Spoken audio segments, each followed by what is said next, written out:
I'd love to start off by just talking about some of the emotional challenges that journalists and storytellers face, because I don't think it's something a lot of us consider. Yes, I think a lot of us sometimes forget that there's a human behind the headlines, behind the documentary and all that. And they're observing and witnessing sometimes some pretty tough stuff. And a lot of people hear the word media and they just think a journalist, a political reporter, but we're talking also the people that make documentaries and are witnessing injustices or trauma or even recreating them. And a lot of that is a lot to process. I like to kind of say it's like a media is holding up a mirror to society, and sometimes that reflection isn't the most beautiful Mm. reflection. Yeah. And people are having to process that in real time as human beings in New Zealand. And the human beings that consume it like often react quite adversely because they're like, oh, is this really happening? How horrific. And you're like, well, yes. Yeah. This is the society that we live in. And you might not agree with a lot of the perspectives that are being shared, but this is one aspect of society that is happening. And I think it's very easy for people too to criticize those who are actually behind the camera, behind the story writing, and, you know, write stuff online, troll people. But they don't realize that that has such a huge impact on the people who are actually doing the work. Oh, absolutely. And a lot of the time, the people doing the work don't realize how much of an impact it is into a long way off. I know from Mm. my own experience, I was a journalist. I remember writing a story about the drowning statistics in New Zealand. I didn't write the headline, but the headline wasn't great. And I found a Facebook page that was just people commenting about how I should drown myself. And it's like, Oh. I'm a human being. If you knew me, that's the last thing I'd be trying to do anything malicious or anything. But it's that kind of disconnection between what we're consuming and the people that are actually creating it. And that's kind of a place where us as Christians need to kind of be aware of. And I think it's actually super encouraging to be aware of the work of media chaplaincy too, because there can be a perception that it's us versus the media and Christians Yeah. versus the media and whatever. But I always love hearing from you guys how open people in the media are to the kind of chaplaincy you guys provide. I think that's been the biggest shock since I came into media chaplaincy is that there is such an openness and such a need for people to just be loved, to be blessed, and to be served, as we say it. But I like to think of it as that having a healthy media industry is a benefit to all of us Mm. Kiwis. So if we can come behind them and help them be healthier versions of themselves, it's just a win-win for everyone. So I love what we do. Absolutely. We're pretty lucky to be able to do it. I love Media Prayer Day, which Media Chaplaincy is a part of too, you know, where you go out and you're offering prayer for the media, and how you guys send emails out to everyone in media in New Zealand and say, would you like prayer? And how often you guys get positive responses. Like, these people are not necessarily believers, but they like the thought that someone is thinking of them. And, you know, you're talking about healthy media. It's like when a person is healthy, and this is biblical, you know, out of the heart, the mouth speaks. When a person is healthy deep within themselves, they're going to see the world with a really different lens. And that's what you want for people, right? You want people to be seeing the world with a much healthier lens, because it does affect the narrative, doesn't it? Yeah, and we always say in Media Prayer Day, we want to see media reach to the highest purpose, its highest potential in New Zealand, and that's our prayer. And you pray for people in power and authority, and that's biblical too. So that's why we so get behind them in prayer.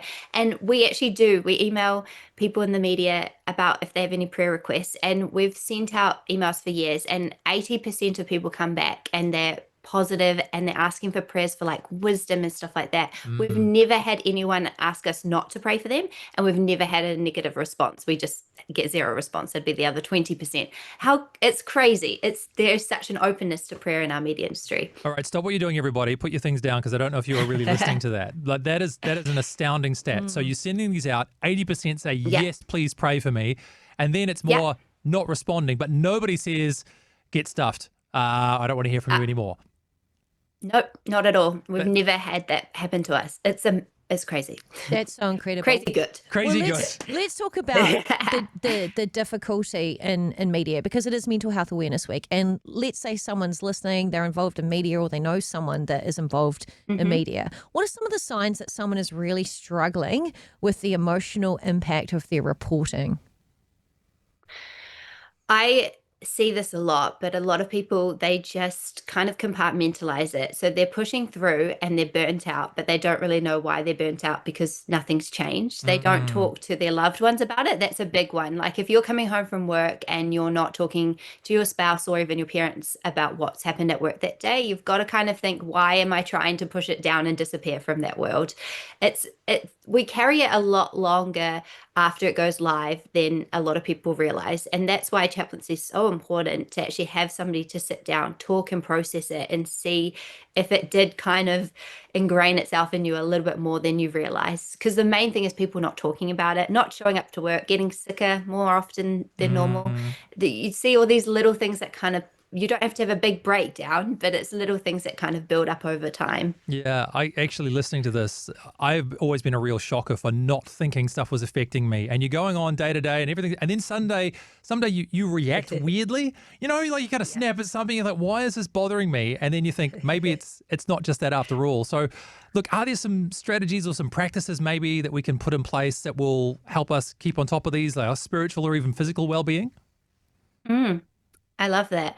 I think the main thing at the end of the day is to come home and kind of look at what from a media perspective, look at what you've been seeing during the day. But I think it also applies to normal day-to-day people who, we are reading the news and we're seeing some horrible things. And I personally, even consuming news, get moments when I'm like, whoa, this has touched me more than I should have.